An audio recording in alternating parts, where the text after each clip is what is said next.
Hey everyone, welcome back to another episode of Admiral Ocean. I'm Sky Sanders and we have a great lineup for today. This week marks the start of basketball season. The coaches and players have been working super hard towards making it a great one. Reporter Cameron Britton got to sit with Coach Miller and ask him questions about his hopes and goals. It's already that time of year again, basketball season. The Admirals actually began preseason play this week. Several players from last year graduated, so there are some new players we will be seeing this season. But just because they are new does not mean they aren't ready to play some ball. Coach Miller is quite excited about the new talent he has this year. A lot of new faces, so we're going to have to play inside out with the way we play. We're going to throw the ball inside a lot and let those big guys create shots for the rest of us. We've got a couple kids that have moved in. Tyrell Seawright comes over from West Harrison. He'll be a junior. And then Zay Gill comes over from West Harrison. He'll be a senior. So those two guys are going to help us. It can't get any worse than last year, knock on wood, with what we dealt with COVID. Had a tough year. We went 31 straight days from the middle of December to the middle of January without a practice. We went to back-to-back quarantines, which took 31 days of practice and games away from us. Coach Miller knows nothing is a sure thing. His Admirals are ranked in the top 10 in preseason, but will be facing some pretty tough competition. We come in the preseason ranked at number 9 in the state. So we've got several teams along the coast. Pascagoula is ranked 4th. Harrison Central is ranked 6th. We're ranked 9th. Biloxi's ranked 10th. So there's going to be a lot of competition throughout the coast this year, and we're really looking forward to it. It ought to be a fun year. We'll play a lot of guys. Looks like an exciting season for sure. We want to encourage everyone to come out to the Burgingers Gym. If you love basketball, then you won't be disappointed. You can check out the schedule on the Gulfport Athletics website. This is going to be a great season for Admiral basketball. Go Admirals. Probably the most noticeable difference this year has been the flexible schedule. This new school calendar allows us to take breaks between each 9 weeks term. These breaks are referred to as intersessions. So what exactly does that mean? Do you actually know what goes on during the intersessions? Here's a little closer look at what the intersession means for Gulfport High students. The first 9 weeks of this year is now in the books, and we wrapped up the first term with the first ever intersession. This was a 2-week break between the first and second 9 weeks. During this 2-week period, students were able to get some rest and rejuvenate before plugging back into the coursework, but this also gave students opportunity to get into something they otherwise wouldn't get into during school. The academic institutes offer camps which students can attend during the intersession. So in the HHS camp that we just had, our students were exposed to things that we offer in the HHS Institute. So on Monday we got to have Gulfport Police Department came in and they set up a CSI crime scene for us, and the kids got to explore like a crime scene investigation. We got to see bullet trajectories. We got to fingerprint. We had a really good time on Monday. Then on Tuesday, we were given a mystery epidemic, and the students had to figure out what was causing the community to become sick. And the students worked like all day on this mystery lab, and then we moved on to find out that the epidemic was caused from the water in the town's water supply. So that led up to us going on a field trip to the wastewater treatment plant on Wednesday. And then on Thursday, we went and toured Camp Shelby's Med Simulation Center. And the students were allowed to see types of simulations that they do in the military. We worked on tourniquets. We got to see how we help people in the field in the middle of a battle. They put us in a simulation room and got to see that. It was really fun. In between that time, it was really a good time between us and the kids. It was about 12 kids that signed up for the camp, and myself, Mr.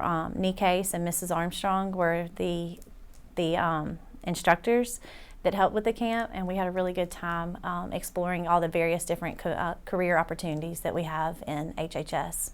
The kids got out of the classroom and see how some of the real-world skills apply to their fields of study. The intersession is also a time for students to get some academic help. Students who struggled in the first 9 weeks were able to come to an academic camp in the 9 and 10 building. Remediation was really well. The kids were excited, and we worked on standards for what they needed for the state test. It does help the students look at the test questions a little differently and focus on the correct answers and differentiate between the correct answer and one that they might struggle with. ACT, and I believe all of the state tested areas will be offered at the next Intersession, but anybody can come, and any help is good for all of the students. Every year, our school has an annual blood drive. It gives students and teachers the opportunity to donate, and the health science class gets a lot of insight on how this process works through volunteering to help with the drive. Reporter Adriana Kerr got to talk with Ms. Armstrong to get more information on the subject. The health science classes in the HHS Institute recently held their fall blood drive. Student teachers and people from the Gulfport community came out to donate blood. Ms. Tammy Armstrong, our health science teacher, was very excited about the turnout and says it was a big success. And we had 76 units donated, and that saved 228 lives. So it's very important to donate blood. Bottom line is to save lives. The health science classes are already planning their next blood drive. It will be sometime in the spring. Mrs. Armstrong is setting a goal for 35 to 40 units for the spring drive. By the response of the last drive, she believes that we can meet this goal. So we do plan to have a spring blood drive. That date has not been set, and it will be considered a mini drive, whereas our first one was, our goal was 75 units, and we exceeded our goal, and we collected 76 units. So the mini drive in the spring will be half of that, will be our goal. Of course, if we exceed that, that's our wish, so that we can save more lives. Many students have apprenticeships about giving blood. Mrs. Armstrong says it is important to give blood. So if you're worried, just sign up and you can meet with the Red Cross staff. So my advice to those that are scared to give blood, I would still encourage you to sign up and see how the process works. I would go through registration, I would go through your history with the blood drive people, and they can answer questions along the way and encourage you to at least try. The blood collected is used right here on the coast. So people that donate blood can feel great knowing that they saved someone's life right here in Gulfport. Our school district is much bigger than our high school. We have 2 middle schools and 6 elementary schools. The high school teachers are always trying to find opportunities for GHS to reach out behind the walls of this campus. Culinary Arts teacher Mr. Gertz gave his culinary students an opportunity to put their skills to use while interacting with some special students at one of the elementary schools. Second-year culinary students from the CAB Institute are learning about helping their fellow human beings. Culinary Arts 2 visited the self-contained special needs class at West Elementary. They brought their kitchen skills to the children and shared a little bit of what they know about cooking. Culinary students got to help the children learn about kitchen safety as well as food preparation. The children at West Elementary are able to make their own pizzas. This is not only a learning experience for the children, but was also a learning experience for the culinary students as well. Yeah, I mean, I think they saw what it was like to be involved in the community, to help those that are in need. Students that are in self-contained classes, probably not always, the easiest environment to be a part of. And so I think the students were able to see that and just see how fortunate they are for everything that we have here at Gulfport High, and especially in the academic institutes. Not only are these CAB students preparing for careers in the culinary arts, they're also learning about working with others and the important role we all play in society.